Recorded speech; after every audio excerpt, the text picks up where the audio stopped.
Welcome to The Pod Has Spoken. It is the finale episode, season 49, not 50 yet, of Survivor. 49 seasons, done. Tonight, finished. You might be listening to this the day after, but we're recording the night of, so my statement rings true. If you're like some time guy who wants to comment and be like, actually, by the time I listen to this, it wasn't the night of. That happens. People fact check us. I have to say a good season. I want to welcome in Riley and Ashleigh, our two co-hosts. Ashleigh, also a producer, and dressed as me today. Today Last I'm Tyson. week she said she would, and she's here. Yeah. And she realizes now that it's not all rainbows and whatever else. Well, I don't even know what the saying is. Butterflies, honey Butterflies pies. and rainbows. Yeah, it's not all that over here. You're uncomfortable, aren't you? Beards are warm. No matter the fabric of your beard, you will sweat. No, mine's patchy. Mine actually is not that warm. But yours is solid. That looks warm. It is. Sweaty. Yeah. Yes. It's great. And a little inside baseball for those who can't or don't have beards is that when you shave them after a long time, there's a lot of like acne and stuff under there that goes unchecked. So it's kind of fun to like go through. If you're a blackhead collector like Sage, she would love to go through a freshly shorn beard face. With us today, very exciting. We have Julie from, season 45. In the 40s. Season 45. One of those. One of the 40s. And you were on the finale episode, 5th, so you can speak to some of the things these players are going through. Let's get into it. Yes. We open it and we see Sophie talking about feeling so dumb about the way she played her advantage last week. Is that her fault? I mean, it kind of was, but it was also like a new invention of the game. Like Jeff was proud of being like, we're producers, and they didn't even see it coming. I think everything, I feel for Sophie, according to the edit, especially everything is hindsight 2020, right? Like, yeah, for sure. And us watching it in God mode, we can definitely criticize, but we weren't there in the moment. We don't know how. We weren't there. Right. Yeah. And so I guess I just, in watching her feeling bad, of course, it didn't go as she planned. But like, if I think through how she was thinking, she is only thinking about making it to next tribal, right? Like, so she's like, I got Rizzo, I got Savannah, Steven's a big threat. That's, I think, what's all going through her head. So she wants to try that. And I've seen this talked about all season. Is nobody is saying Rizzo is a threat to win. Mm-hmm. We've never heard that come out of anyone's mouth. Wow. So is he perceived as a lowercase goat being dragged to the end to easily defeat? Like, that is how I kind of feel the player's perception of Rizzo was. Wow. Well, that's such a good point, because we are seeing Rizzo's confessionals, right? Where he's like controlling the game. But yeah. To be able, and if there's one thing we know, Jeff Probst loves a nerd. Idle for 9 dude. times. You gotta. Why is he able to? Like, is that why are they allowing him to? Yeah. Do they not care? It feels like they don't care. We're not hearing any talk. According to the edit, we have not seen anyone, as you said, talk about it. So.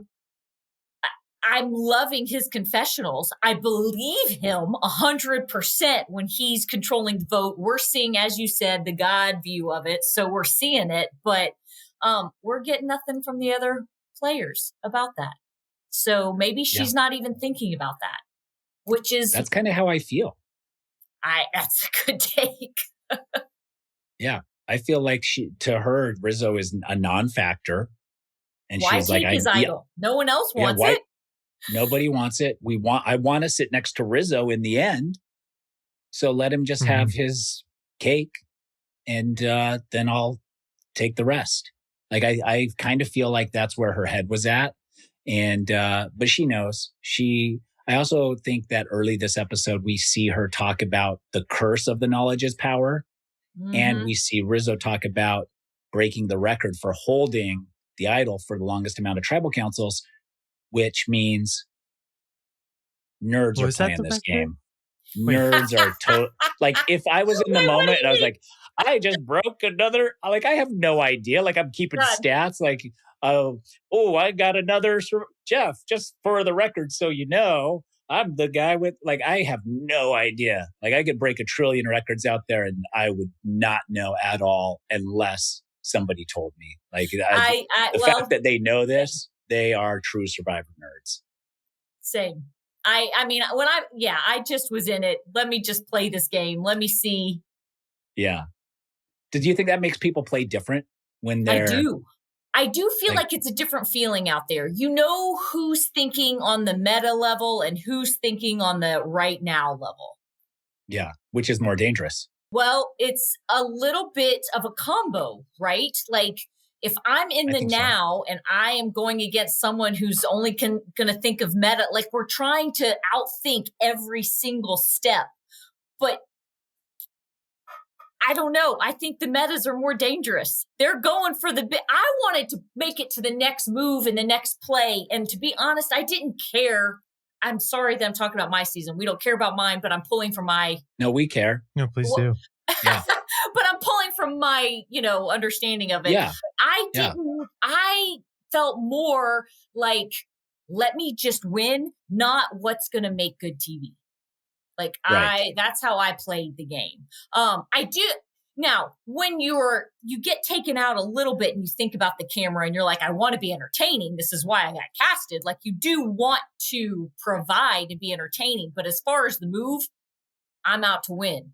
Am I just going to try and do it so that somebody can write a chart on me and say that this happened? I didn't care. Yeah. Yeah. I'd rather take the money. And you got to. Yeah. I mean, if you can do both, do both. But do both. Agreed. Yeah, get the money. Agreed. Let's talk about nicknames here, because you famously had a nickname on your season. They did not really call me, like, I didn't go into it to say, call me Mama J. So I never got the Mama J down at the bottom or you didn't? But never. People called you that. They called me that. Did you tell them to call you that, or did you accept that nickname, or did you? They just gave it to you? I do remember, we first got on our island and I had to pee, and that's when I was like, "Oh my gosh, I'm playing Survivor," because I had to pee and I was not able to stick my butt off the boat. So I just wanted to, y'all tell me where I can go, and my tribe is wanting to get to know each other and talk. And I'm like, come on, y'all. So they're going around giving names. And J Maya was on my team. She said, you can call me Jay. And I went, my sister calls me Jay. You can call me Mama Jay. Ha. And then the minute it came out of my mouth, I was like trying to pull it back in. I was like, what have I just, what So you have did I it to yourself. I did it to myself. And I'm like, you don't do that. But, it was all happening. And then it stuck, and then I had to lean into it. So I adapted to it. Do you regret it? No, I ended up thinking that it was awesome. Because do people call you Mama J on the road? Like, do they recognize you and be like, you're Mama J? Yes, it helps people because, I'm one of those people that you don't know who I am at all. But if you do know, you really know. It's okay. That. But people that know me, if they're going to scream, Mama J, from a distance, I'm like, oh, you've applied. I got you. Have you been to a Survivor event, like a watch party or anything where everybody is a Survivor fan? Yes. Yeah, that's fun. Could I call you Mama J? I feel like we're about the same. We're about the same age. I got a couple years on you, but yes, Mama J is a fun. Then I know I'm in Survivor World. That's, okay, yeah. So anyone in Survivor World can call you Mama J, even if they're older than you. Yes. Okay, I'll put the word out. The boat shows up. Yeah, we have a boat show up. And we have a boat show up, and Rizzo, when he sees a boat show up, he knows a boat showing up. Did you notice that? He's like, I knew it. a boat starts coming. He's like, I knew it. There's a boat. I bet it's an advantage or some type of challengey thing. And you're they've like, been doing this for a few seasons now. Well, like you should Rizzo, know. dude, just has that mother's intuition. He knows when a boat shows up that a boat's going to show up. And it's just his game, and everyone else is playing it, man. Yeah, I thought it was. I need to use that line more. Like I was on House of Villains, and I did not say, "Oh, I knew that was going to happen" after everything that happened. I wish I would have had that in my arsenal of things to say. I knew that was going to happen. Fuck, I knew it. Awesome. Yeah. I knew you were going to say that, Mama J. I knew you were going to say that. I love it. I think it's so funny. It's just like so on the nose for Rizzo. I knew it. We get these puzzle bags, everybody's scrambling around. And yeah, it's... Do we like this? Do we like this scramble at camp? I never got that. I've never had that on my season. Did you have that on your season, Mama J? Oh, yes. Oh, goodness. I mean, I'm new era, right? So this is, I'm used to what we're watching. This is what I know. Did you like it? Did you like that scramble? Was it fun? Was it like a fun part of the game? Could you do without it? Like, what is your take? Okay. My take, I don't think that I am your typical new era Survivor because I am not a Survivor nerd. I feel like I was the normal fan watching the show. Like I am having a freak out moment that I am talking to Tyson right now. Like that's just pretty standard actually. It's like give me my moment to be like, this is crazy. So should we take the 20 minutes that we normally do? Do we Riley? need the 20? We might should. You're gonna we have usually to do 20 minutes later. where you tell me how big of a fan you are of me and how cool I am. Exactly. So but like, I don't know statistics. I don't know this or that. All I knew is, and I didn't know all the behind the scenes, didn't watch a podcast to save my life. I just watched Survivor. And then I played. So I'm out there and people are talking, this is what's going to happen next. And, oh, what episode do you think we're on? And I'm like, what are you talking about? Yeah. I mean, even when I was on that was happening, people would like calculate the date based on the number of days in between the challenges with the thing. And you'd be like, what day? Some people would like count it, but other people would be like, well, let's go back and see because it's a 3-day cycle with this and that and this. And it'd be like, they're like, we're on episode 8 right now. We have to be. And I was like, hey, this is my first time really even watching the thing. In real life. First time I watched Survivor was in real life. That's crazy. Not really in casting. I watched it in casting in the hotel. Yeah, you were like as fast as you can. Yeah. So the scramble, I mean, before I played, sometimes I would forward the challenges because I was like, I just want to see who wins those. So I wasn't studying. I wasn't trying to see how to play. Yeah. I felt like it was a social game and I wanted to socially play. So except I also was really good at puzzles. And I did have my kids, both of them, they were like, Mom, you are not volunteering for a puzzle. I'm like, but I'm really good at puzzles. Mom, you are not volunteering to do a puzzle, but I'm really good at puzzles. And so my son did say, hey, if you get put on a puzzle, you better just win it. And I was like, fair enough. My daughter said, agreed with that. I was like, fair enough. So anytime I pretended I didn't want to do a puzzle, and if I got put on a puzzle, I would win the puzzle. So as far as the challenges, scrambles, I was anxious, stressed all the time because I was like, what is happening? So for me, I was at a high level of stress. Was it fun? After I won a puzzle, it was fun. But the the adrenaline, I was always like, is this a Survivor? Like we get no lead time, no nothing. We just got to go. So it was crazy. Yeah.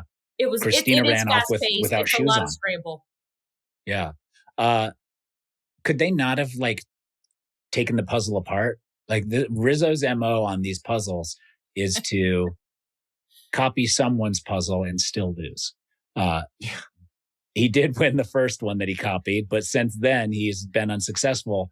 But why are they not taking the puzzle apart here? Does it not matter to them? Are they all in it together? Like what is, I'm not understanding after Savannah got the puzzle put together, why not just jumble the pieces and take off? I agree. I don't understand. I don't even know if she's thinking about it. I think she's like, you know what? I don't even care if they catch me. Maybe it's, I'm good. Let's go. Yeah. And maybe they didn't think about doing that, or maybe she thought she had to come back and look at it. That is such a good question. But I would not want to share. I would be like, if I'm going to do it, like nobody can see it. I would take it apart. That's such a good, Yeah, I would have just taken some pieces out. You don't even need to take the whole thing apart. Take it and just slide them around a little bit. It wouldn't have taken any amount of time. And then, didn't they used to like be able to cover it? Some of them have covers, and then some of them have dividers. Yes. And I think in the past, Jeff has told people to kind of stay put a little. Once in a while, you can't cross a lines, so you can see if you can see, but you can't go out of your area. So sometimes there's that. I just feel like maybe because everybody's so friendly here, that it would have been like an act of aggression. I don't know. I mean, it happened multiple times this episode. It happened at the next challenge, but I feel like it's also like it's a little different in this scramble because then there was like so much time to find the clue. But especially in the challenges, the people who look at the puzzles, they just like always lose. You know, it's like a problem that solves itself. You're so far behind, you got to look at somebody else's puzzle, and the puzzle's usually the last thing. All right, you're already cooked. Yeah. Right. That's how Rizzo would say it. I'm cooked, chat. Yeah. Pure cinema. Why was he talking to the GG chat? I'm so old every time I hear Rizzo talk. But also Rizzo reads like he's like 17 and he's, I don't know. Anyways, when he said I'm cooked, chat, I was like, damn, this guy. He probably has a Twitch channel. Probably does. That's one thing I do say where I go, is that okay, chat? Yeah, that one's you fun. do? Not on this podcast you have. No, it's kind of cringe. So I only do it like if I'm Sound with off, friends. chat. Yeah, like what you guys think? Is that weird, chat? Is that weird, chat? No one's there. It's just me. Just you to your friends. Usually it's by myself too. Oh, it's just you talking to yourself? Mm-hmm. Or like if my partner's like in the kitchen and something happened, like with my dog did like something silly, I'd be like, yo, this dog is silly, chat. What do you guys think, chat? No one answers. Nobody. Even still, your partner doesn't hear it and chime in? It's just, no. It's just me. I think that's good. I feel like if there's like one or fewer people in the room, then it's like funny to say. But if there's like a more than that, or you're not actively streaming, then I'm like, I don't know. It's not. It's or I think it's funny, like when you are obviously like a 46-year-old man who's like, "Yo, sound off in the chat. Then it's always funny. Smash that subscribe and like button, fam." Why wouldn't you?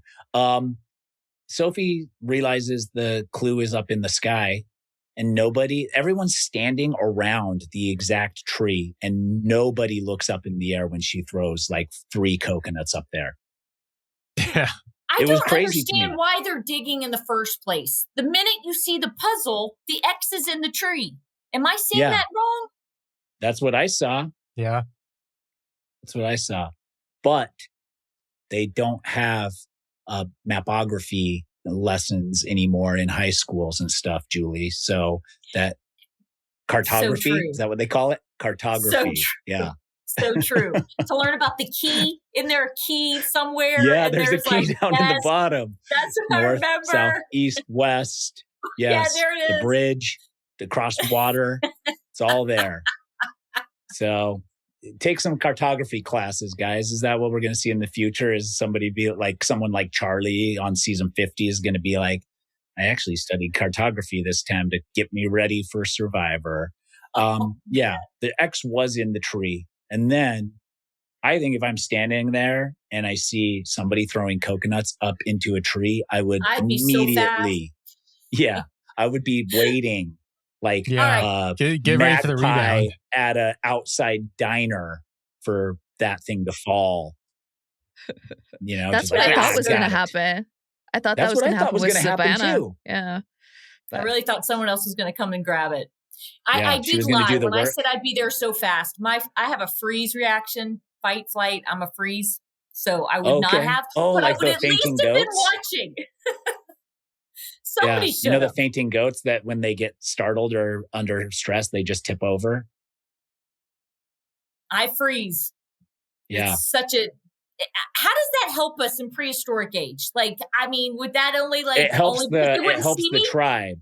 You are sacrificed, but it helps the rest of the tribe as the saber-toothed tiger scares everyone. You freeze, we all run. You're the lunch. But we have to have one of you in every family grouping.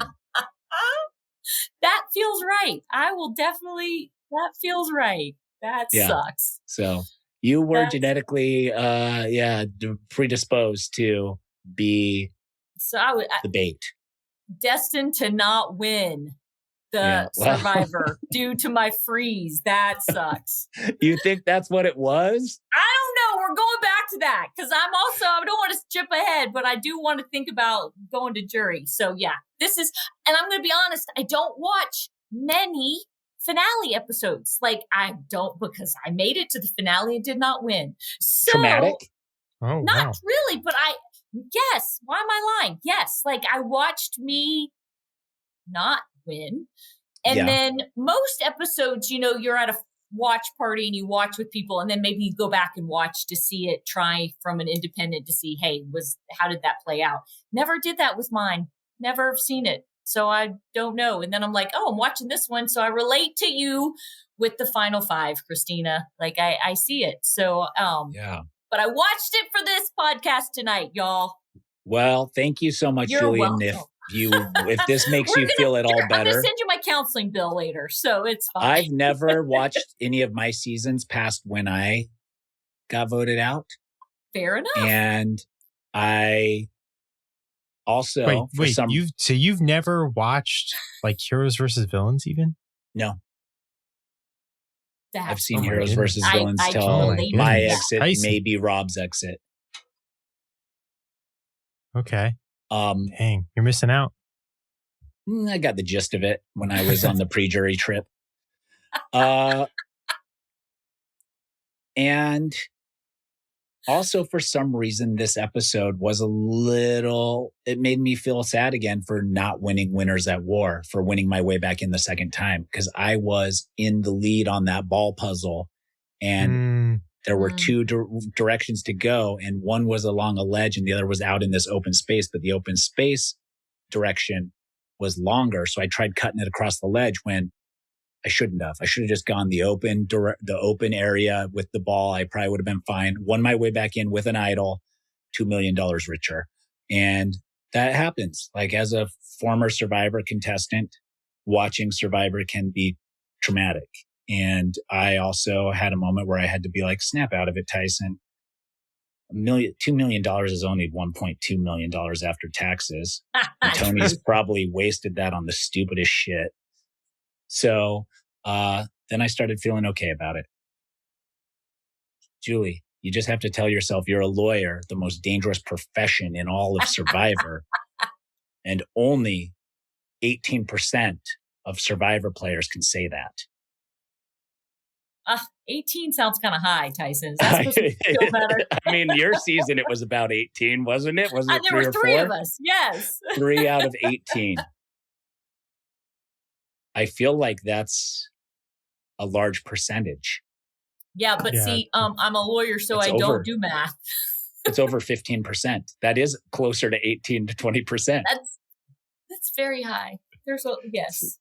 So, yeah, but you're a lawyer. We're not. So you'll have that. You always have that on us until we decide to go to law school. Hey, it's not too late for you. I went late. It's maybe not too late, but I would not have the drive to last more than a day or two. I would last the first day because you got the new clothes. It's fun to go to first day of school, meet everybody, learn a little bit about them, tell them the things you've done, which everybody I'm sure would be impressed by my life. And then at that point, like I got nothing to go back for. Like day 2, I drop out. So they're like, look to your right, look to your left. One of you is not going to be here. And you're going to be like, thanks, Joe. That's me. That's me. I'm out. And I went to college and I realized, because in high school, I don't know if it's still the same with these kids, but when I went to high school, all they tell you in junior and senior year is like, of all of you that go to college, only 12% of you are going to graduate from that place. And I was like, dang, that must be so hard. And I got there and I was like, no, it just fucking sucks. And then I left and I was like, hard. Didn't feel what? That's the hard. Is that the hard part is that it just sucks. It's not hard. Like people can't do it. People are just like, oh, I don't want to do this. So that's, you know, my message to kids is like, college sucks. It's fun, but like not the school part of it. Like the school part sucks. So if you drop out, with you. I love it. I love learning. I'm still taking classes. That's just. Do you go to classes for free? Like just walk in on lectures and just be like, I'm getting this one for free. No, but like I'm working on getting my certified financial planning degree. Like I keep going back to school. I think this is it though. My brain can't take much more. I think I gotta stop. Couldn't you just go to the classes for free and then test out? Like they wouldn't ever catch you if you went into like an auditorium class with like 200 students in there. Right? I don't know. But if it's like a law school class, you definitely don't want to get called on and do like a cold case if you're just there to listen. We'll just be like, I'm just here. You'll be like, never mind. I got to go to the bathroom. Just run away. They don't know who you are. I don't know. And then I get like the one person in class going, Mama J. Yeah, that's Mama J from Survivor. But then still, what are they going to do? They're not going to do anything. They're going to be like, she was learning for free. Yeah, fair enough. Yeah, I don't think they do anything. So Sophie gets this advantage and they go straight to the first immunity challenge. And I have to say, I love these immunity challenges this episode. I love the multi-step thing where I am a man who likes to watch others suffer. I like to see the pain on their face when you know that they are struggling. And you got to see that here. Like you saw it. I mean, is this the one with the mud? Yeah, which one was the mud?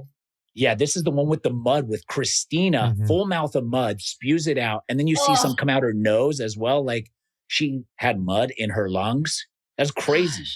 She had a rough mud is the experience. Worst thing ever.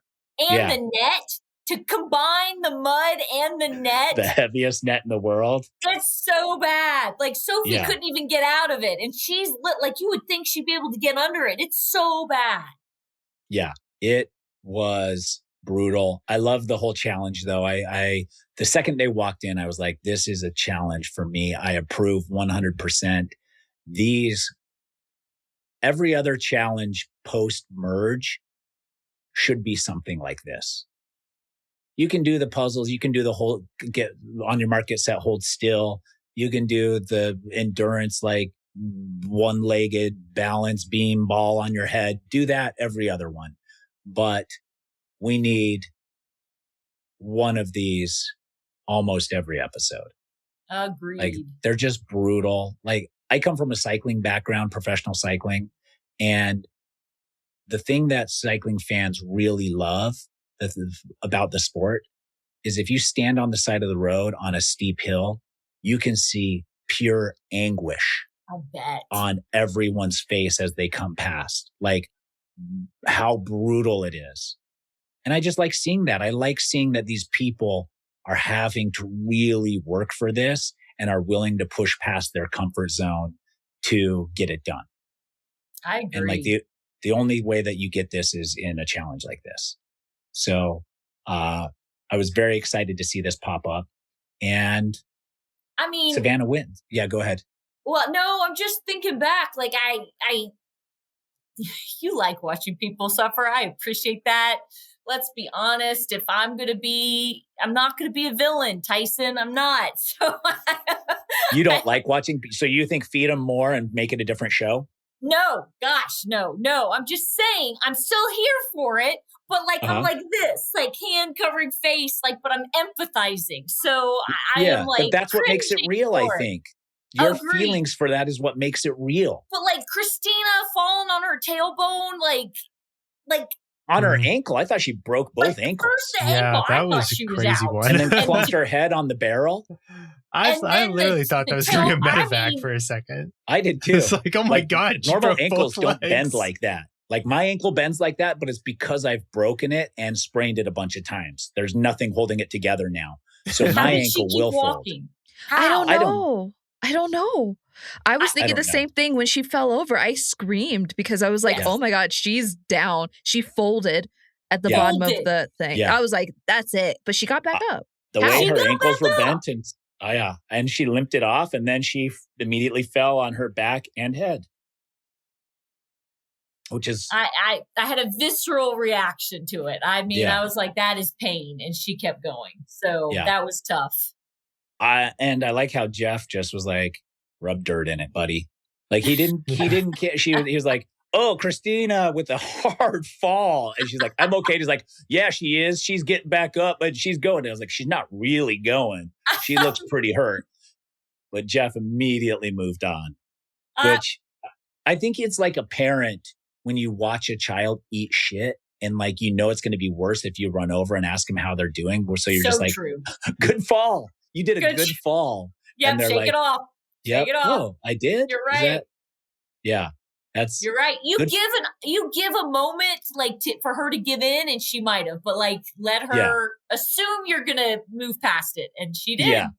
Yeah. She went right past it, and then she fell again. But that's why I love this. I don't love the challenge for the danger, but like the barrel thing has some risk to it and is a little like sketchy. And Sophie had the ladder advantage, which that ladder thing was tricky as well, but still no match for Savannah. Right. Ties the record. Riley, you love these Survivor records.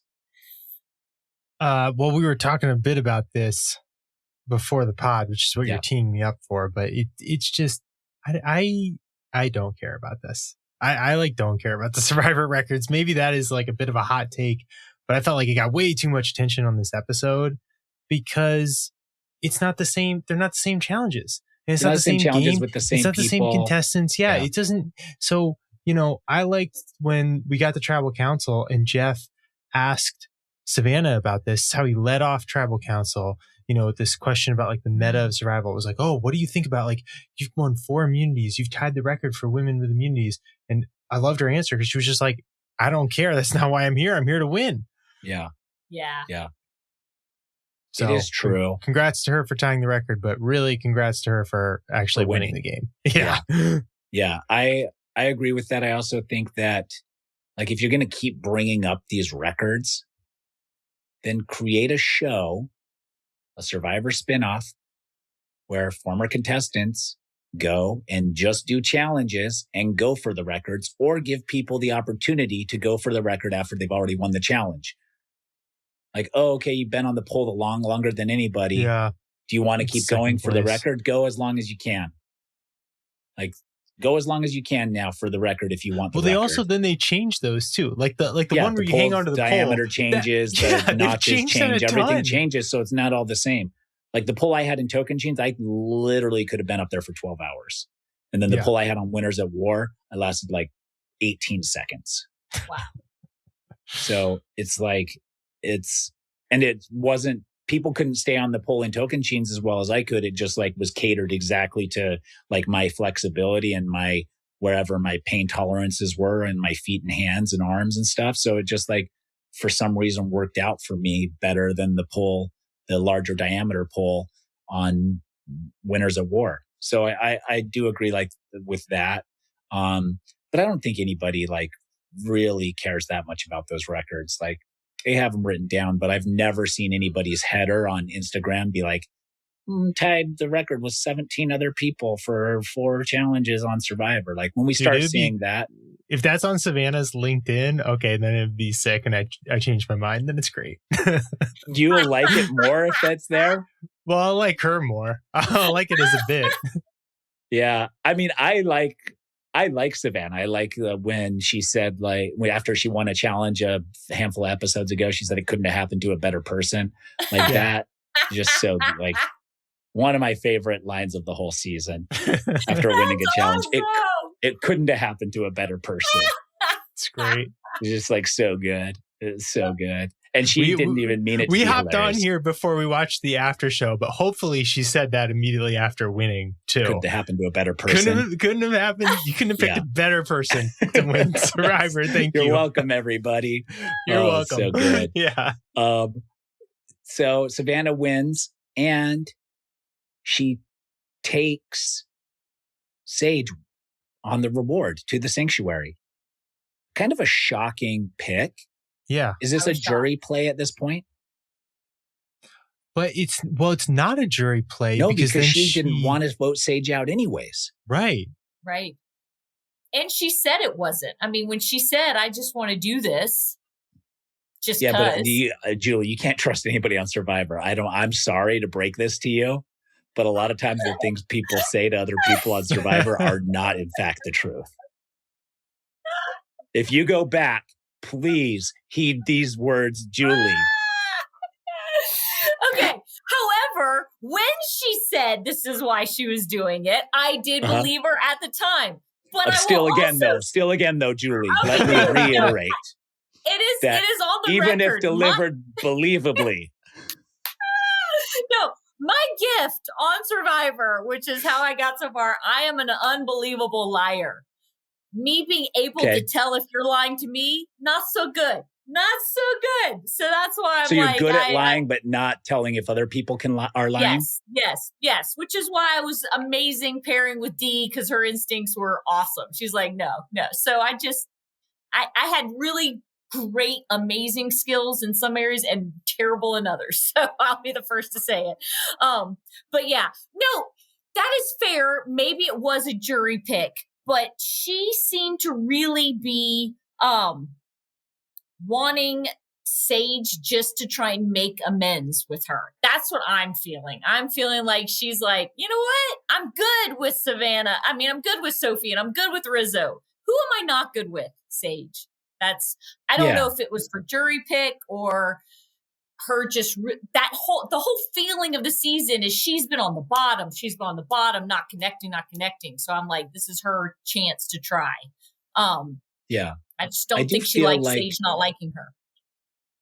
When I watched it play out in the moment, I thought it was a strategic pick for a jury management, sending Sage to the jury after feeding her and getting to know her and having this good moment.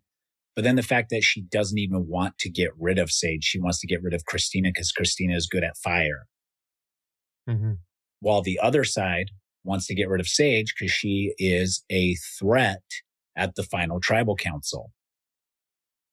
Obviously, we know how it works out. Savannah wins. So for Savannah, this move was great. Was this move wrong for anybody? Should others have kept Christina in the game? Or was it a good move for all 3 or 4 of them at the time? It was good for Sage. She stayed in. So obviously good for her. Was it good for Rizzo and Sophie? That's such a good question. Hindsight, of course, if you're asking 2020, I think not so good for Rizzo, right? Like if he's going to go out, which he went out, but let's say Christina stays in and so puts Christina against someone else. I mean, I guess they're like, let's say Sophie wins. Maybe she brings Rizzo and puts Savannah and Christina against each other. I don't know. It might have mixed it up a little bit. I think if Sophie had the opportunity to put Savannah against Christina and have Christina win fire, Sophie wins. I think so. Sophie maybe wins that game.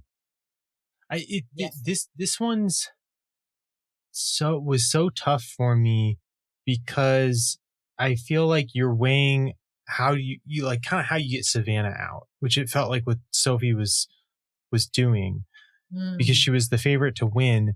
And so you need Savannah to lose. You need her to lose the final 4 or the final 5 or the final 4 immunity challenge, right? Yeah. And then you need her to also lose in fire. So you got to like get both of those things to happen. And Christina is the best person to beat her in fire, but Christina is the worst person. Well, maybe the second worst. Rizzo's the worst to beat her in the immunity challenge. Sage is actually, I think, a fairly good immunity challenge threat. True. Like at least the best they have out there other than Savannah at that point, I think. So it's like, I don't know, which do you keep? And the way I would kind of think about it, sometimes as someone who works so much in sports, this is kind of a Bill Simmons thing. Sometimes the thing you want to do is whatever your opponent doesn't want you to do. You know, it's like if you're like, oh, it's 4th down, do I punt or do I go for it? Well, if your opponent is like, we'd love it if you punted, that'd be great. You know, we're scared of you if you go for it, then you have to go for it, right? Like even if it's scary for you too. And so and you just I don't know, ask the team if they're scared. Or you just you just sort of think about it. I don't know. It's like kind of a thing that you do in retrospect. Doesn't actually really work in the moment.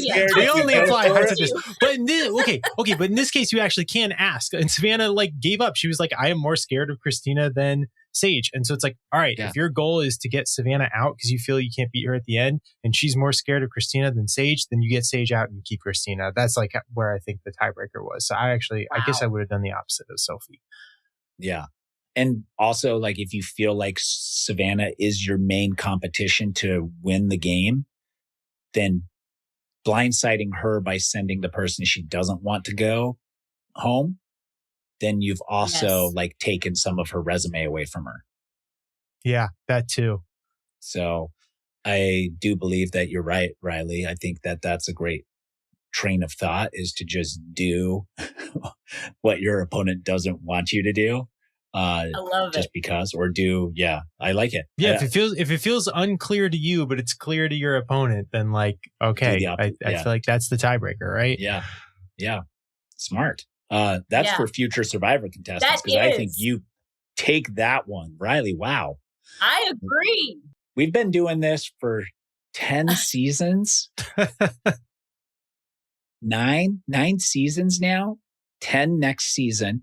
And Riley really bringing it today. Like that is one that I will, Riley, I'm telling you now, if I ever found myself on the island again, I would in take this that exact scenario in my arsenal.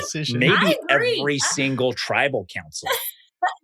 It's like what do they I'll just don't do the want opposite. me to do? Yeah, I'm just doing what they don't want me to do this time again. Like that's all I'm doing. It's like Bizarro George on. That's what I was going to say. It's exactly it's a Seinfeld reference. It is definitely Bizarro George. But not opposite of what I want to do. I'm just doing opposite of what my opposition wants to do, regardless of if I want to do it or not. Yeah, even if it's bad for you, if it's like it's bad for them too, I'm doing it. Yeah, I'm doing it. Yeah. I love it. You never know. The thing is that like with this game, there's so many moving parts. You never really know. It's like you could play like that and win. You could play like that and not win. Probably not win. I don't know. Like it's not bad. It's like if it's unclear to you what to do, then just do the opposite of what your enemy wants to happen.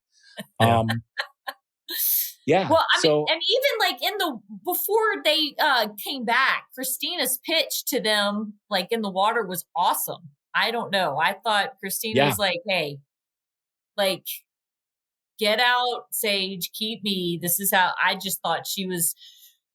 She surprised me. All of Christina's pitches in this last final episode were so good, but it was almost like, okay, now you're showing how good you are. Now they're like, it worked against her. Like they were like, wait a minute, she's so good. Now I'm going to vote against her, and I'm like, dang it. Because anyway, that did she have a shot at winning if she would have made it to Final Tribal Council? Just with this strong finish here. I think she would have. I think if she would have gone into fire and if she would have beat like Rizzo, if she would have beat Savannah. Well, apparently she would have beat anybody, although Savannah got it pretty quick.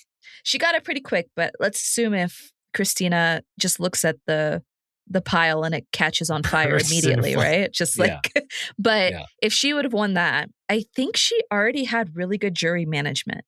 The way that they reacted when she was eliminated made me think that she had connections on there that we didn't know about. And it seemed like they felt strongly about her getting to the final anyways. So I think that she had a really good chance of winning, more than we even knew. So I think that she was a good contender. And then the way she was talking at Tribal, like you said, she definitely talked herself out of the final spot because she was too good of a talker. Like I would have, you got to stop. She could have saved that to the very end, I think. But man, she could have won. I think she could have won. Yeah. I thought going into this, I was like, okay, all 5 of them have a shot. But to me, Christina was more of a long shot. Sage was like a distant, and Sophie, like the front runners to me were Savannah and Rizzo. But yeah, I did like that it was going into this episode, it was going to be unclear. Like usually these episodes, you're like, okay, there's a strong 3. They're definitely together. There's no wavering. And now we know, unless somebody wins a challenge, that it's going to be those 3 in the end. And even if it's like 2 of the 3, we still know who the winner is going to be. So I did like that. I thought it was funny that Rizzo and Sophie were like, Savannah's going to be on board with getting rid of Sage 100%. Like, I love the juxtaposition of the 2 parties being like, I'm certain the others will see it my way. That was awesome. And nobody saw it. Like, they were like, no, that's wrong. Why are you so wrong about that? It was so good. And also it's like a testament of Survivor, like what one person sees as so perfect and clear of a play and should be clear to everybody. Like, that's how I live my life, Julie, is like, I move through it just knowing everything. And anybody who's like, doesn't move as efficiently as me or the same way is just like, they got to go. They don't know what they're doing. They, for some reason, are in the grocery store for the first time in their life, navigating the aisles completely wrong. And so I'm like, follow me, everybody. I'm going to show you how to do the airport. It's like, you can't go through dairy milk first. You got to go through, you got to do produce first. What are you doing? You start it, you obviously park where the cash registers are closer to that door. Yep. You go in on the far side, go down every single aisle, and then make a loop around the entire store, ending on the closest side where the cash registers are. Cash out, walk straight out to your car. Let's do it go. differently. We're taking notes. Riley. But if everybody is doing that, sometimes getting that parking spot is a little tough. No, you go in the middle of the day when everybody's working. But I'm working. What are you doing? Listen, guys, I invented not working. Like, that is like, I used to go out to lunch and be the only guy at 1 in the afternoon out to lunch. And I knew that as long as I didn't go at 12, I would have whatever restaurant. And then COVID happened and people working from home happened. And then Gen Z came along and was like, we don't work too. And I was like, wait, you guys are clogging my life. Everyone's clogging my life here. I used to have full run of every amenity I ever wanted. No lines, no crowds, VIP service everywhere I went. And now everybody's trying to do it. Get out of my face, guys. I've been doing it since before these kids were born, Julie. And now they feel like they can just come in and live the life that I've been a pioneer of. I can't. How dare they? Don't worry, Tyson. There's some of us that are still working. Thank God. I'll think of you, Julie, when I'm at lunch at 1 in the afternoon. Or 3 in the afternoon. Either one's going to be empty. Or 11. Sometimes I go early. So love it. Yeah.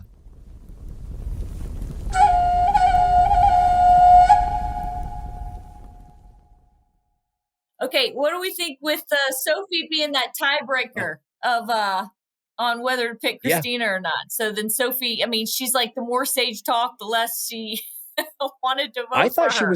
I thought Sophie was gonna be the target. Like, usually that middle person that wavers a little bit and is like, it's up to me. And it's like, bye. Never mind. It's not up to you anymore. You actually maybe'd your way right out of the game. I don't think so. I think Savannah is really loyal. Like, I didn't realize how loyal she was until this episode, which is pretty sad. A big bummer that I didn't realize how loyal she was. But she is super loyal. When she locks in on you, she locks in on you until the very last moment. So I don't think she would have ever turned her back on Sophie until the very last bit. Then she got a little upset at her. But only because Sophie fired first. Yeah. That's what it is. Well, that was it. No, I think Savannah would have been so happy with Rizzo, Sophie, and Savannah as final three. Yeah.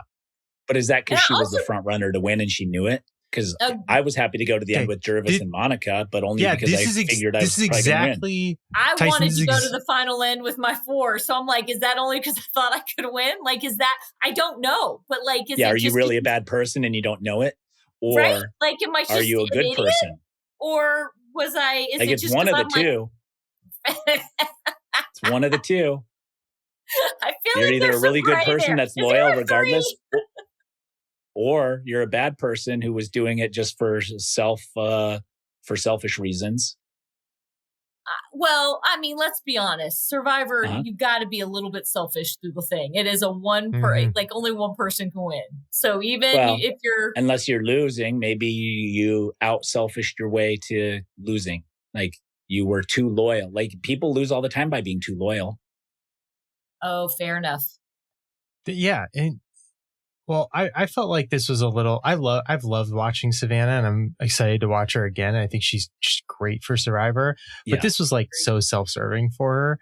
You know, like here is your ally who is perceived as being, you know, on the bottom, like kind of the least important part of your alliance, kind of a number for you. That's the easiest person to beat at the end, right? You play the same game, but you're like, I played it better. So you want to sit next to that person. And she just really publicly messed up her one big advantage play at the very previous tribal council. Like, this is perfect. So of course you're loyal to Sophie. Like, Sophie's somebody you can win. If Savannah had somebody else in her alliance who she felt like was overshadowing her, I think she would have had a totally different perspective on it, because she was out there to win the game too. And I don't think that she was above backstabbing somebody that she was loyal to if it meant a chance to win the game versus no chance to win, right? Yeah. So I don't know. I was a little like, this is kind of fake from her, which is why I love her, because she's just like this. But yeah. I like that too. I think she in her mind is like, I'm so loyal. I never would have turned on either of them. Of course, you're loyal to the people you can beat for $1 million. I'm loyal to those people too. She's thinking she can beat them, but she's also like, why are they not as loyal? Why can they not be as loyal as I can be? And there is part of you that's like, I'm showing that I'm locked in. You should also show that. So there is also a smidgen of that, regardless of how she feels she can beat them in the end or not. So I get it, but it does make sense. And it also makes sense for Sophie to go against her. Let's go to Immunity Challenge number 2, another amazing challenge. Like, I thought this one was awesome too. I thought Sophie was cooked, chat. You did. And I mean, I can't wait to see the younger demographic come to this podcast because of Riley's vocabulary. Yeah, I'll be bringing them in, of course. So she was cooked. Does this coming from behind, does this redeem her at all for the last not using knowledge is power correctly? No. Like, she now wins. Oh, I mean, it adds to your resume, but I think that, like, I don't know. The knowledge is power thing is weird, but it's hard to argue that at tribal council. And especially like, we see it. We have time to think about it. We also see Jeff like publicly, like kind of laugh at the twist and how he got like, she never would have known that Steven got to play it before tribal council, like is a new thing. So got her. And you're like, okay, Jeff got you. Like, Steven didn't get you, Sophie. Nobody else got you. Like, the design of the game, the new implemented design of the game got you. And that's just like circumstantial and shitty. Mm.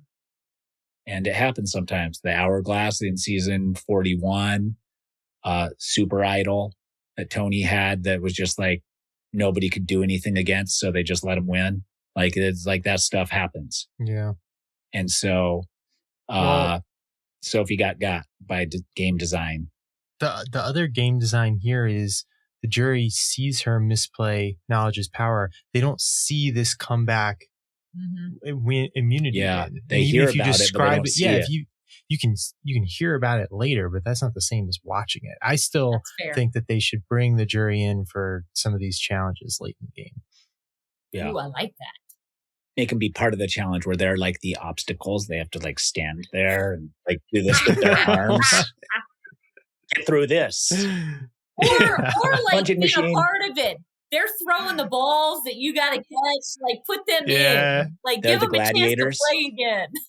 Like I don't know if I have this person's vote because they're moving their hands really fast for me and a lot slower. You could target, you could sabotage the people you don't like target them a little bit more with the Nerf balls and stuff. Right. That's jury management right there. They should do that. The final challenge, the entire jury should be the gladiators. That would be amazing. Yeah. Okay. I'm in, Riley. Okay. Well, it was your idea, but we'll see. Was it my idea? Well, my idea was just to have them observe. Yeah, my idea. The challenges. My idea. Which I think makes a little, is a little more. I was going to let you have this one, Riley. Okay. Be in the holidays and everything. My idea is observe. Your idea is participate. It's a little different. Okay. Let's take a vote. There's 4 of us. Which idea is better? You can't have Raise your hand if you think Riley's idea is better. Hey, chat. Which one do you guys think? Riley. Okay. Who thinks Tyson's idea is better? I think if you put them both together, I want people who aren't on the jury. Yeah, I want the people who aren't on the jury to watch, and then I want the jury to be in the actual obstacles and throwing balls and stuff. What purpose would the people not being on the jury watching do? I miss them. I don't know. Just bring them back. I just miss them. Bring them back. Just to really ask Jake if he got bit by a snake or if it was all fake. Yeah. Imagine how nice that'd be. Like a little moment of everyone seeing everybody. That can pan out the 2-hour episode a little better. I don't know. Julie, do you like seeing everybody that was on your season? Like you go to these events and you're all buddy, because there's people on my seasons I don't care to see, like I purposely avoid. I think that I am your foil. I'm your opposite. I love everybody on my season. That's the problem with the new era. That's the problem. Unless you have spitefulness in your heart for former castmates. I got you. It's not real Survivor. Like, you don't wake up every day with regret for not winning in some capacity and then somebody like getting you a little bit and then being like, how can I get them back? And then be like, oh, I'm a lawyer. There's a lot of stuff I could do. Like, I feel like you have the arsenal to be fully spiteful towards these people. Oh, I wish that would make such a good narrative. No, I love everybody on my season. I do. And I really am proud of she doesn't have what it takes, I don't think. Yep. Julie, are you just saying this or like everybody on the season? So everybody on season 45, they come to your town. You're buying dinner for everybody. Group. Like yes, I do. Tighter than the Dirty 30 from season 30 of Survivor. They were annoyingly tight after their season. Okay, like it made me spiteful of almost all of them. And I haven't even met most of them in real life. That's because they don't leave outside their group. No, they do. I just don't go out very often. Okay. Fair enough. Julie, I think you're my yin to yang. That's what I'm saying. That's what I'm saying. Like it's you think fun. we'd be great together? I think that we would make a good duo, right? Because like people actually would trust me. You don't think they'd trust me? You would know when they were lying. So because do people really trust you, Tyson? Like you already know that you might be like conniving and lying. People trust me. When you meet me in person, you're like, he's actually pretty cool. Maybe like I had him wrong. You didn't. I just have that charm about me. You've had me totally right. But there's a party that questions that to the point of maybe even asking forgiveness for how harshly you judged me based off what you saw on TV. But you were accurate. The judgment was correct. My charm wins you over. Oh, I love it. I love it. Yeah. No, fair enough. I think I can get you to trust me. Trust me. Well, hey, trust me on this, Julie.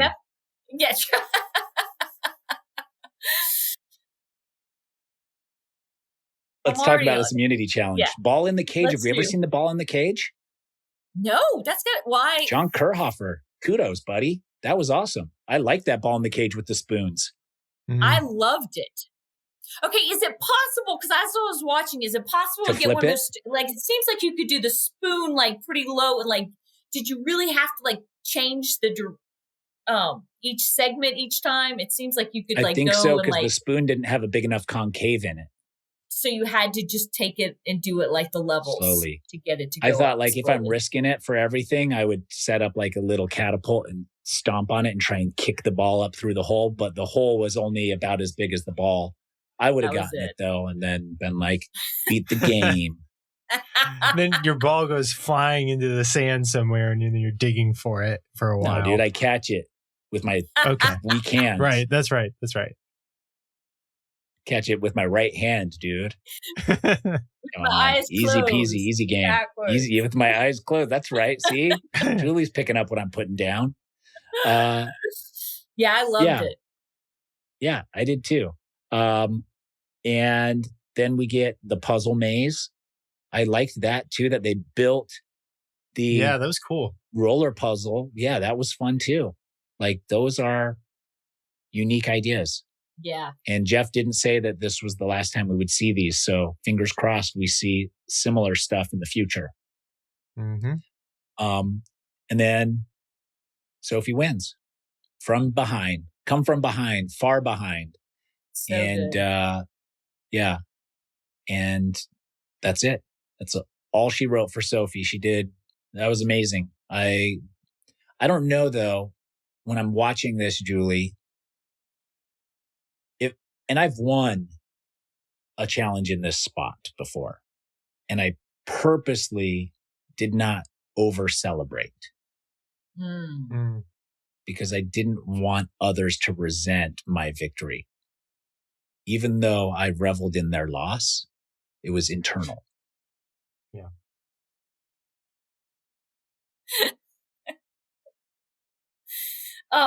I think that's very good people play, Tyson.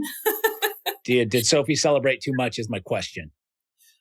That's did it hurt her? Are people like, ugh, stop, we just lost and you're here like having the time of your life thinking it's so cool? It didn't look like it. It didn't look like it, but I am a loving person. I like to think that I welcome most people with open arms until you give me reason not to. Oh, wow. And for me, in the moment, if I had just lost this challenge and Sophie was dancing around celebrating, I might take a little offense to it. I need a somber winner here who's like, we all tried our best, and I'm happy that I won, but I get it. I get why you guys are not as happy as me. It's because you lost. Like I'd prefer something like that. Yeah.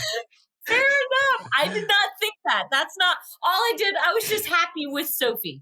That's it. That's what I was thinking. But that is I'm trying to think of being out there. I was just like, we're all got to fake it while we're out there, right? So like, they've got to fake that they're happy for Sophie. But yeah, that's what you have to. You're faking it. So are you faking it? Sage doesn't really fake it.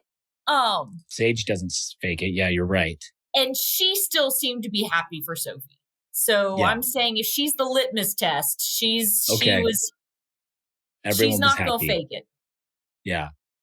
Okay. So that's why I'm thinking, okay, maybe it's would Sophie, I feel like Sophie would be able to read it enough to be like, tone it down, because you can pick up, like, she's made it that far. She should be able to read to not celebrate. And I also feel like Sophie's first win, she's excited. If Savannah had won her 5th and celebrated that way, maybe I would have been a little more sour. Yes, 100%. So Sophie winning it, you're like, oh, good for her. Like, yeah, okay, yes. Fine. I'm coming back around. That's fine, yes. Sophie, that you celebrated like that. I wouldn't have any angst in my heart for you at the end of it all. Maybe they were kind of like, wow, we're just glad it wasn't Savannah. Yeah. Yeah. So they're probably all like, yeah, they probably are. Way to go. Yeah. But I mean, at that point I don't know. Is it, and I guess you were 5th place, so you're not in this position in 4, but does having the insurance policy of playing fire make losing the challenge sting a little bit less?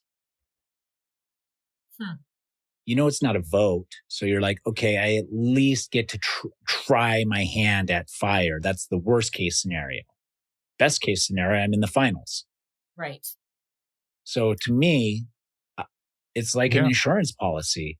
Like you're like, oh, dang, well, I lost the challenge. That's okay. Because I still get one more challenge. That's fair enough. That's a good point. Fair enough. Good point. Okay, because I have a question for you. It's kind of like when you went to Rocks. Yeah. The Redemption Island was still there. You knew Redemption Island. So would you have still gone to Rocks had Redemption Island not been a choice? No. Right. No. So I would have played differently. Yeah. I knew Redemption Island was there. I also knew that mathematically, I had a 66% chance of being safe. Plus, I knew everyone was targeting me except for Monica and Jervis. So if I didn't save Monica, then we were in the minority. So I'm going home next unless I win challenges. And I hadn't been winning challenges to that point. Right. So I was like, this is my best play in this moment. Awesome. I wouldn't have drawn Rocks had there not been Redemption Island. Right. And a lot of people ask, and I see discourse online about if I had got the losing rock there, who would have won the game? Still me. I would have won Redemption and I would have won the final challenge and it still would have been me. Like everybody being like, you know what? Tina probably would have won or maybe Laura. No, it was always going to be me. Any way you slice or dice it, you can stop having that conversation. It doesn't matter. And if it does matter, it was me anyway. So yeah, like everybody's like, oh, no, it was always going to be me. I was going to win any way I could. And that Redemption challenge would have been so easy to get back in.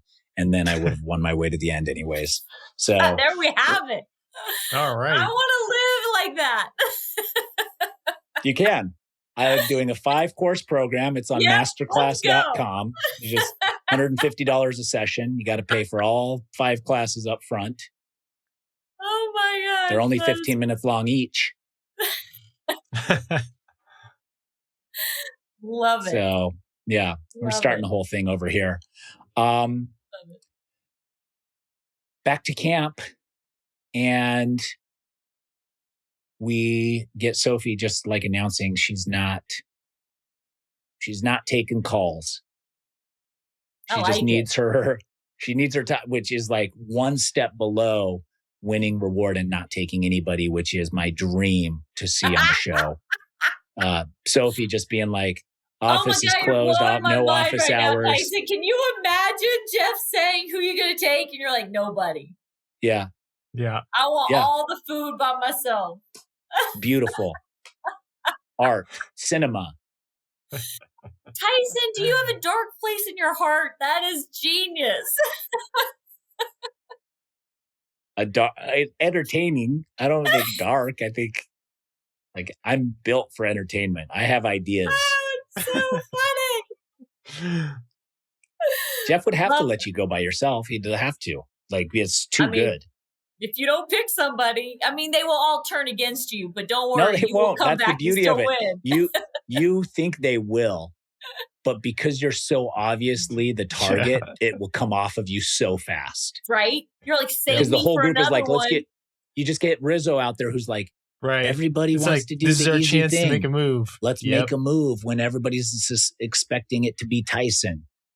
Yep. Oh gosh, that hurts my cheeks. That's really funny. It would work out. Do you not listen to this podcast? I talk about it at least 4 times a podcast.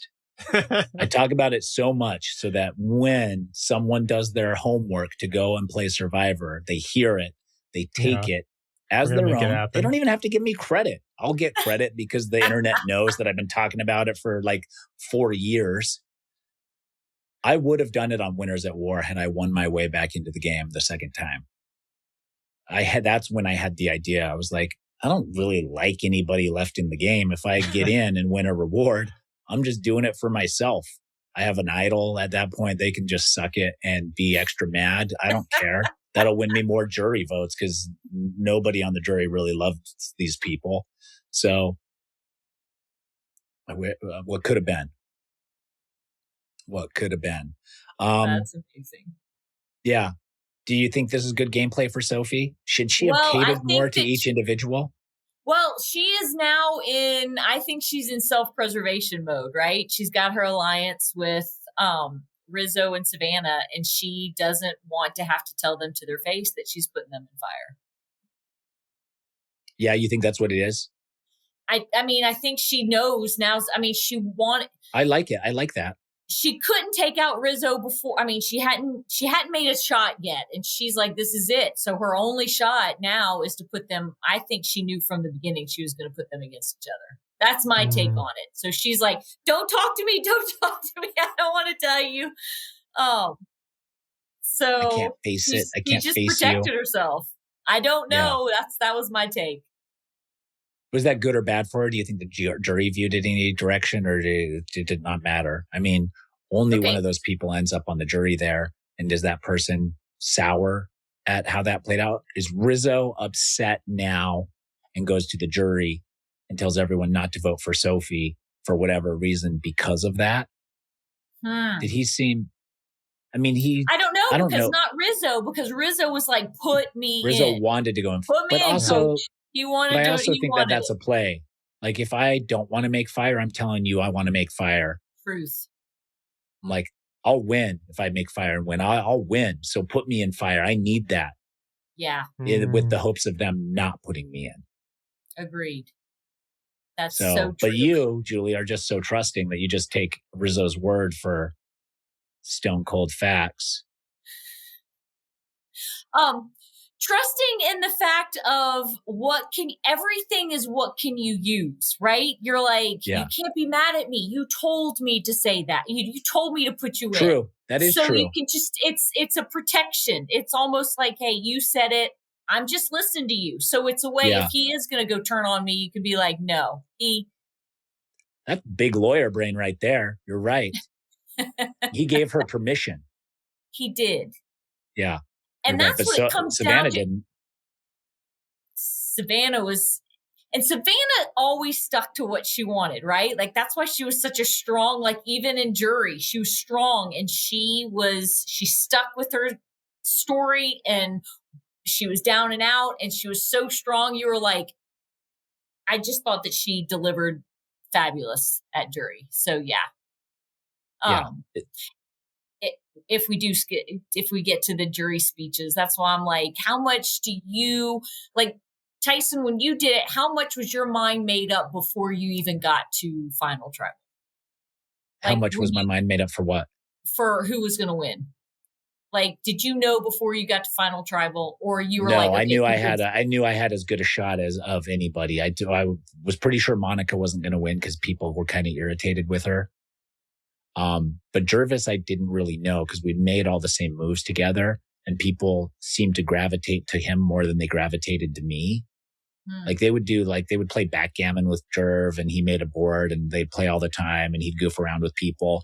But like near the end, two things happened with Jerv and I. There was one where I was like, I should go into redemption on purpose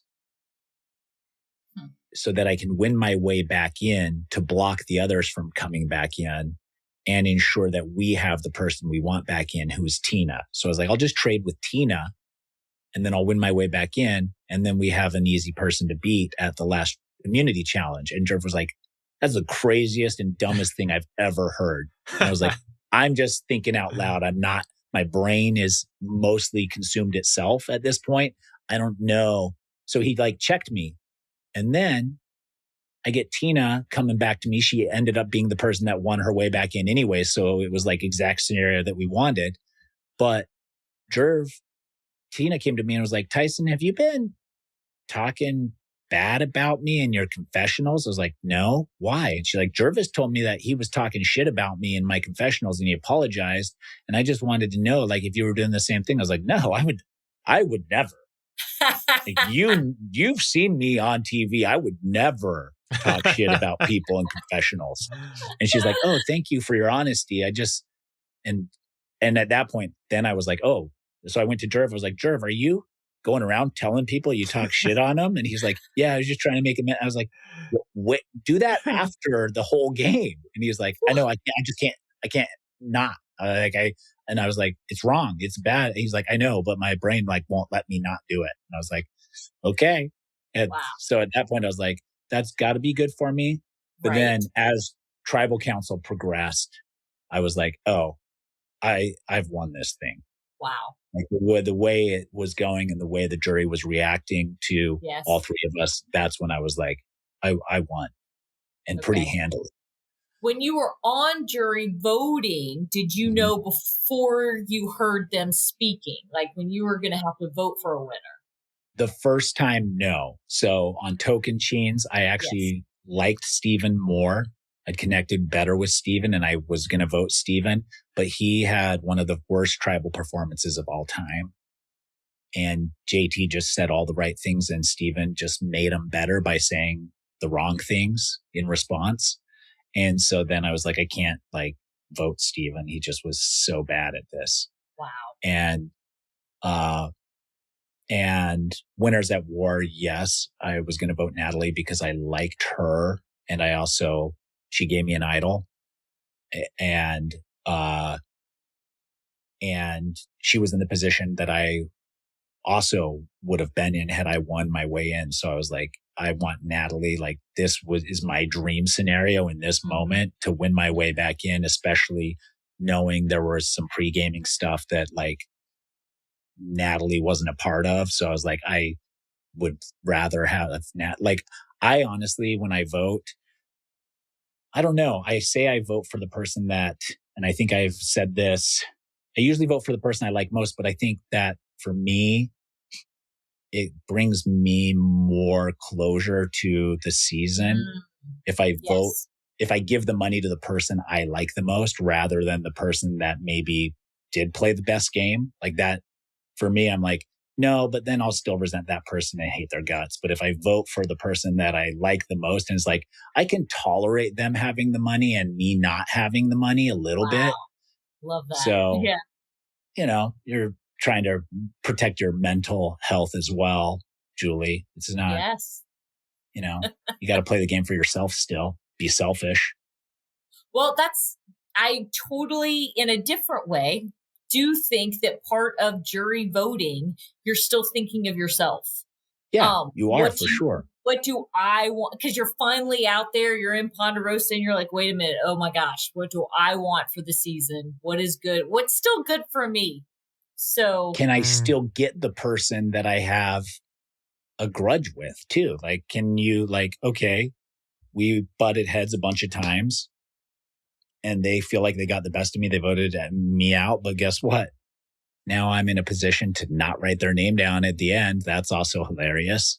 Like, be bitter, be spiteful. I don't care. Like, do that. If that's what's going to make you happier as an individual, then feed off of the hate and rage, Julie. Which is why that's what they got. Like, part of me, when I'm watching them, I'm like, how much of this? It's more like we say jury management, but that is such a real thing. Like, it depends. Like, if you look at even how the votes came out, it's crazy. You need to cater to each individual on the jury. Yes, for jury management. Everybody needs something different. Yes. Like, I realized Vitas did not like me. He didn't want to vote for me. And like, my only shot at getting him to vote for me was letting him shit on me at Final Tribal Council, where I am not a person that you get to talk down to. I don't stand for that at all, ever. Like, it doesn't matter where or when. If you talk down to me, like, I will also have words. And he was like, no, Tyson, you shut up. Because like, he like said something. He's like, Tyson, I said I would never, ever vote for you. And I was like, yeah, but and I was going to be like, you're going to look like a bitter asshole on TV. But he cut me off. He's like, no, you don't get to talk. You shut up. It's my turn to talk. And I was like, yes, sir. And I literally just like let him have his thing. I was like, it's the only way that I maybe will even get his vote is by giving him this moment. I still didn't get his vote. And it felt horrible as a person for me because my personality does not like tolerate people talking to me like that.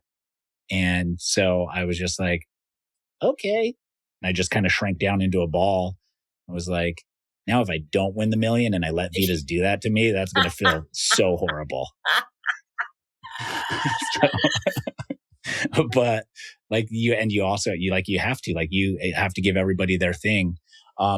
But jury management is 100% real. And it does, it lasts the whole game though. And it's not even about managing the jury. It's just like being the person that person needs you to be. But there's a balance with everybody. Like how close can I get to you before you feel like it's so close that if I did get rid of you, it would be such a betrayal that you couldn't award me the money. Right. Like that's different for everybody. Yes, it is. Yeah. Yes. And you don't know that line all the way. What an amazing you don't know game. that line. And it's sometimes you can't control game. yourself. You can't control yourself to like stop it at that line because it just keeps progressing. Or you don't get to that line. And then they feel like you didn't make a connection. And we saw that my gosh. also. We saw a conversation about that. Christina bringing it so hard to Savannah. Name a loved one of everybody. That's a good question. Hard. That freaks me out. I'm not great at names. Like I'd be there in the moment. I'd be like, I think Savannah did well because she was like, okay, she wants me to have at least background on these people. So she gave the information she remembered about each person as much as she could, which I do think saved her in a certain capacity. Or was it like what you did? Like, I feel like Savannah gave Christina what she wanted, which is to look like she didn't know anything. Like she went through with it and because Christina wanted her to look bad. And Savannah read that. That's how I saw it. Just like what you just said. I think Savannah was like, you know what? I got to go through with this. And I got to tell every person I don't know their name. And she gave her what she wanted. She didn't get her vote, but she did the best she could for her. But she gave her what she wanted. And I was like, both of these girls playing. Like Christina to the end and Savannah just standing up and being like, I see what you want. I'm going to do it. I thought it was hard to watch. That was painful for me. So therefore, Tyson, you loved it. But it was good. It was hard for you to watch? Oh, to watch that, to have to watch Savannah not be able to pull out the names. Like I just was, It makes you uncomfortable a little bit, but that's what makes good TV.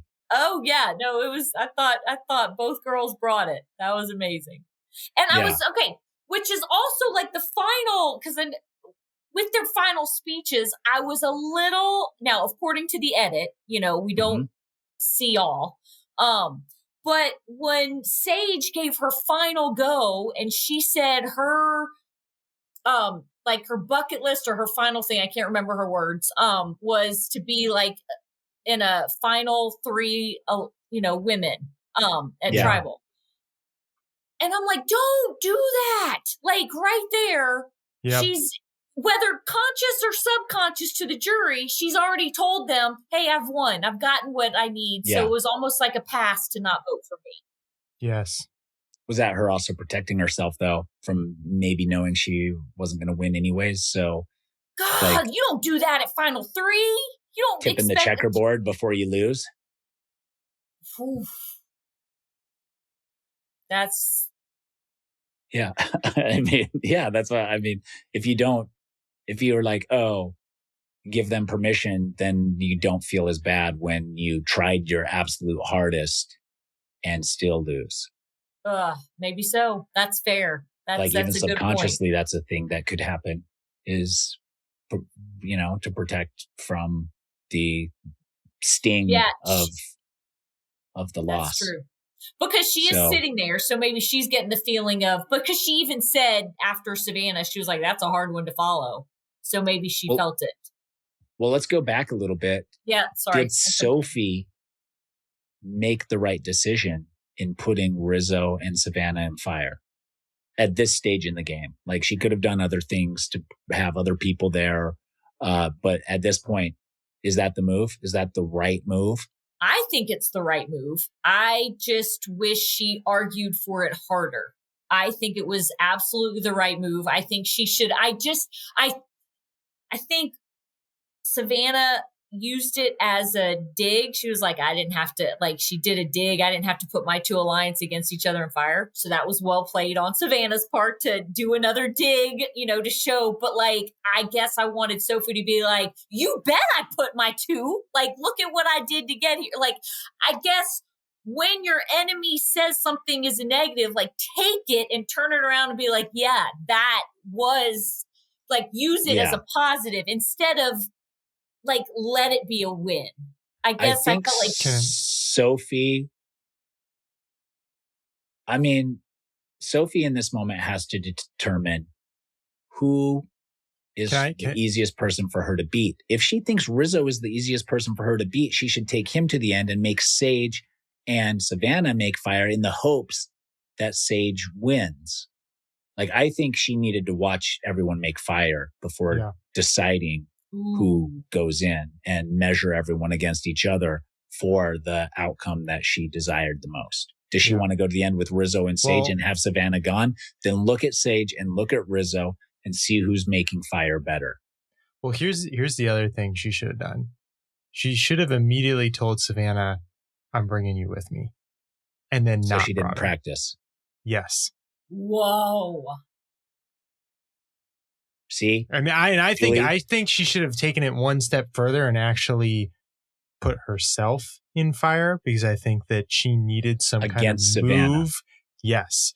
After telling Savannah, by the way, you're safe. It's us two at the end. And then actually flipping the whole thing, being like, actually, it's us two in fire. I have a heart, Julie. I would never do that to anybody that I've played. But Riley here, cutthroat. No, that's brilliant. Again, I want to see this happen. I don't think that this has ever happened. Like, somebody can correct me if I'm wrong. Yeah. But I don't think anyone has ever told someone, you're safe, I'm bringing you, and then actually put them in fire. Like, maybe I don't know why that is perceived as like, that's too big of a backstab to do, but I don't think so. I think Sophie would have won that way. Sophie could have won that way. She should have been like, Savannah, you're good. We've been girls forever. You protected me. I protected you. Let's ride it out. We'll see it to the end together. And she's like so happy. She probably just goes and sunbathes. And then you watch Christina and Rizzo make fire. And it doesn't matter because you're making fire too. And then you go in against Savannah. I mean, if you do that and you win that fire, you win the game. Like, you're like, there it is. That's the move that I made. That was the biggest threat. And I did it. Yeah. Okay. That sounds so good, but I also got to push back. That is impossible. Real life playing Survivor. Like, yes, of course. Because, like, before I even played, like, I get it. I hear it. You're like, this is what I'm going to do out there. I'm going to do it. And then you're out there and you're like, son of a gun, I can't do that. I don't know what it is. But you could do it on your second time. Yes. Yes, you can. You can do it on your second time. Your first time as a first-time player, that's very cutthroat. I think it's doable, but you have to understand. But I think after you felt the sting of defeat, you're willing to do that the next round. Oh, I agree. Like, it's a business. You'd eat someone's baby. You can separate it. But the first time, like, I am all in playing. Your heart is right there and you can't push it down far enough. Like, but to be like, well, with my game, that got me as far as I did. Like, I was able to play. And so the same person that can use, which is what Sophie did, the same person that could use her friendship, use her loyalty to get her to the end. Is that the same person that can then turn on their person? I mean, I think, didn't Jesse do that on a couple seasons? Yeah, like, I think it was the last one that I saw, I think maybe like before I went off. I get it all confused, but it's doable, right? Like, you can do it, but like, it also takes a bit of your soul. Like, you got to know that it's gonna hurt and it's gonna leave a mark. So like, kudos, you can win and it's doable, but it's really harder than your. And you then will have to fill that hole with $100 bills. With $100 bills, and it's really not $1 million after taxes. So, but you can turn it back into $1 million. You can. With some savvy investments. Absolutely. The right crypto. That's what I do now. I work at a bank now. So let me invest your money. We can turn it around. You hear that? No, that's very true. That it's harder. It's so hard. So I love this. We can talk about it and comment on it, but going out there, of course. I love it, Riley, though. That's exactly what she should have done. I didn't even think of that, but that's like brilliant. It is. Maybe she would have gotten fired. But then do the that. thing is, though, let us watch it. So if you beat Savannah like that, then great. But if you lose to Savannah, she's guaranteed the win, which is fine because you're out at that point anyways. Because Savannah on her first try practicing fire whipped it up pretty quick. Yes. Yeah. And another thing I want to comment on for people who are going to go out and play the game, Christina makes fire correctly. Don't chop at the flint. Hold the knife steady and rub the flint against the knife, because then you can centralize exactly where the spark is dropping into all of the kindling. So Christina had it right the whole time, and that's why she was able to make fire so easily and efficiently. That's what Rizzo would have learned at those fire making lessons he needed to take. Well, if he signs up for my master class. Yeah, there we go. I may touch on it. We don't know until you pay the fees and experience the classes. You don't know what's there. It could be. For sure, practice fire making before you go out there. That's a guarantee. Julie, how many fires do you think you made on Survivor?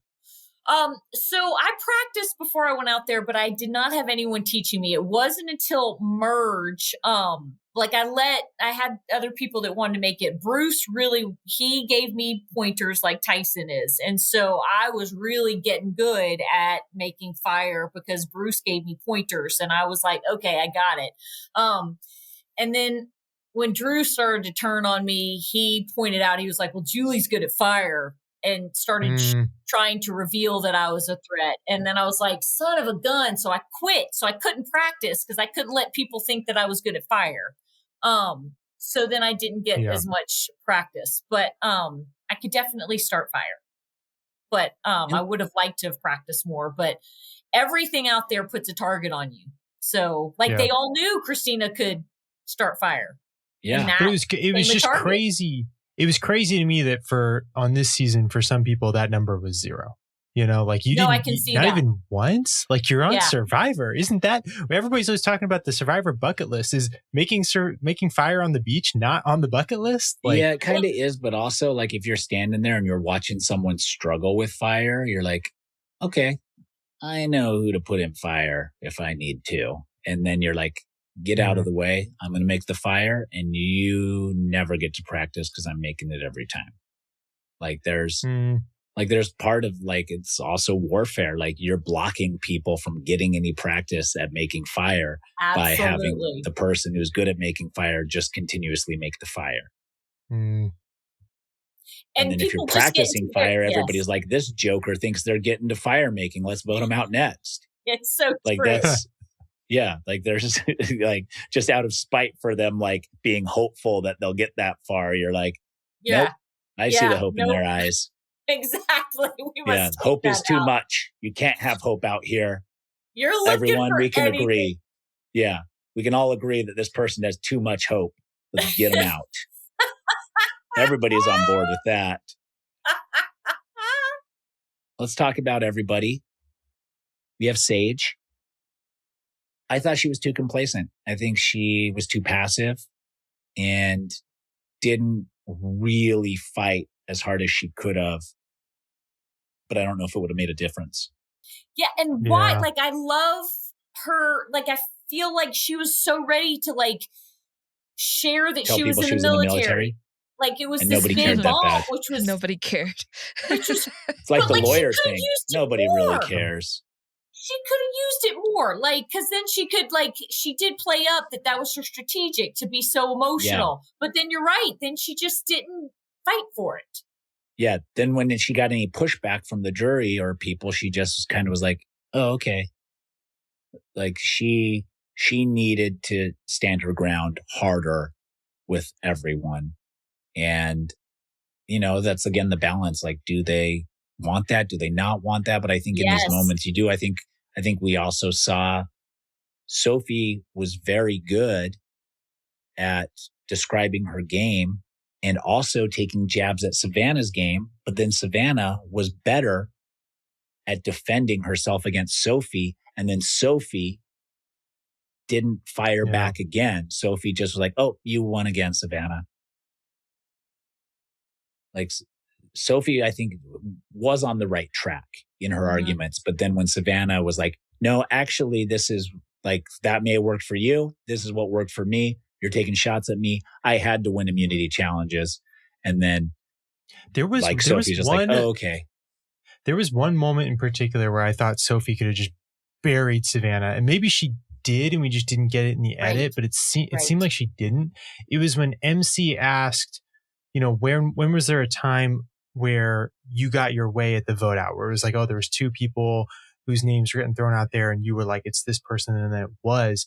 And Savannah said it was the Christina vote out, and that was like, dude, we saw that. That was Sophie's decision. Like Rizzo was literally like, tell me which way you're voting because you're in the middle and you get to decide. Yeah, she could have been like, I chose that for you, Savannah. Yeah, I couldn't believe like Sophie wasn't just like, Rizzo, like, back me up here. Like I decided because you wanted to go the other way, Savannah wanted to go one way, and so I was the only vote that really mattered. I was in the middle. Like it was crazy to me that Savannah picked that out when she didn't. I mean, she got her way, but she wasn't her in the middle. It wasn't actually her decision. It was Sophie's decision. Yeah. And then I also think Sage with Steven wasn't able to manage that jury member. Yeah. When he was like, we had the majority. Like, what are you doing? And she was like, well, I had to get them before they got me. I felt like there was a good answer there too, because Steven was like, we had a 7-person majority. And the response to that is 7 people is not a majority on Survivor. Yeah. You can't hold that together ever. Like, come on. And 7 people can't win. Only one person wins. She kind of said that. She was like, hey, I was adaptable. And look, I made it here. But you could tell that it didn't convince them. You could feel it from the jury. From what I saw, you could feel that they were like, no, you were flip-flopping. Yeah. Like it's like Michelle on Winners at War. Is she didn't have any power to ever drive any decision or vote the direction that she would have preferred. Like she had no power at all. She was very friendly and she was very nice. And I like Michelle. Sage is like this? I think Sage was like this in the game. Like Sage wasn't driving the votes or in the driver's seat. And she didn't have the power to rally everybody and be like, here's the move we're making. This is it. Everybody follow me. I'm Sage. And so you were like, okay, I can see how you preserved yourself, but you didn't create enough loyalty with anybody except for Juwan. So, because Juwan's the only vote she got, but that's the only person she really was really loyal to. Everyone else, she was like, okay, no, it's not going to work. Oh, go this way. And I think that's kind of was Michelle's game on Winners at War, was just like self-preservation mode out of necessity because she couldn't get control of the game or the ship or whatever. So I feel like that was kind of Sage's game in a nutshell. Alex not voting for Sophie. I was surprised. Yeah. Well, like that's her guy. Like she wasn't even the reason he got voted out.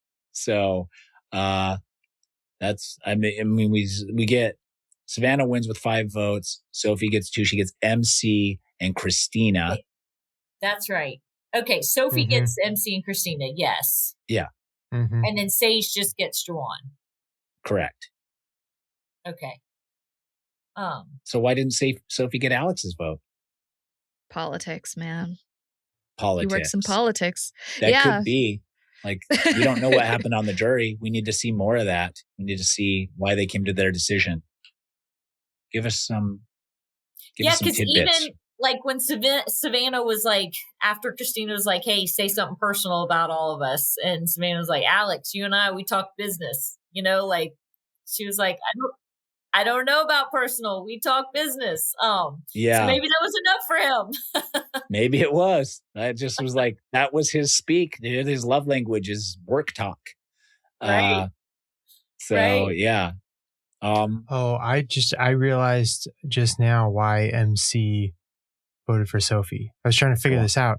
It was her vote out was the one where they split the tribe into two, and Sage was part of that vote out to get MC out. And Savannah was, she came in later, and she didn't actually vote. She like banked her vote. She was still kind of like part of the vote to get MC out. Sophie wasn't involved though.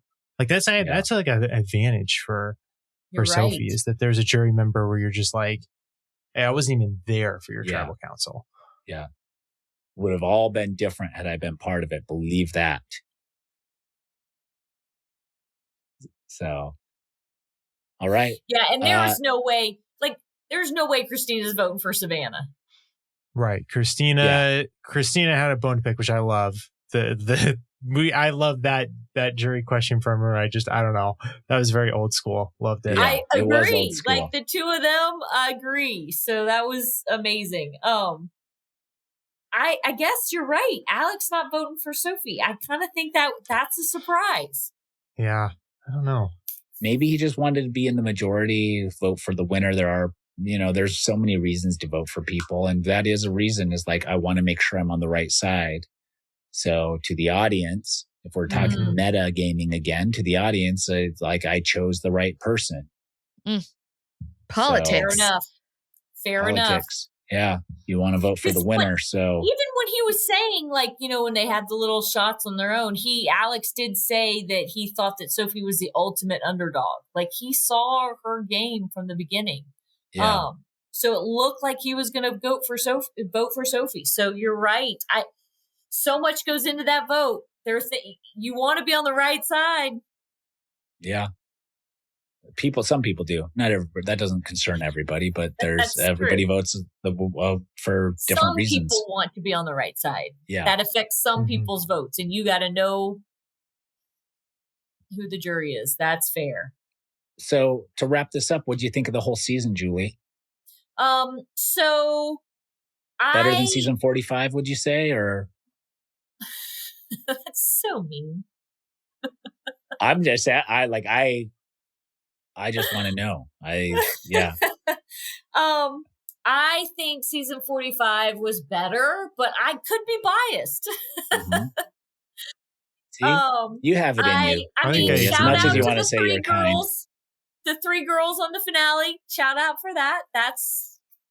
If that's something, I don't know. Is that in the Survivor playbook somewhere? They said 20 seasons or 20 something. Yeah, was the Black Widow the Brigade the last time? Yes. And then do we know, not that 49 was all about 50, because it wasn't. It was its own season. But do we know who from 49 is going to be on 50? We know, yeah. We know, but I don't know if it's been announced. I don't know. Well, it's out there now. I think it's got to be announced. Sure it's out there now, Riley? We hopped on so fast, I don't know about. We'll talk about it tomorrow. Yes. We'll talk about that tomorrow.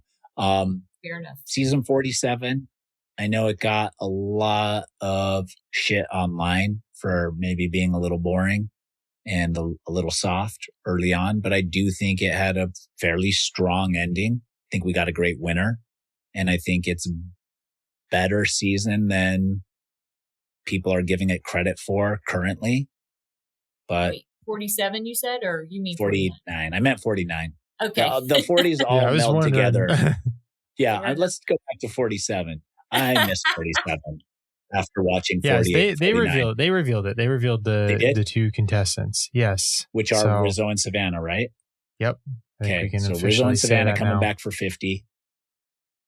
And this was, we'll talk about it more. We'll talk about it tomorrow. I like the Rizzo, and well, Well, let's talk about it more tomorrow. Okay. Got it. Yeah. 49, and I thought I liked how I feel like 49 was a slow start, but I feel like it really picked up.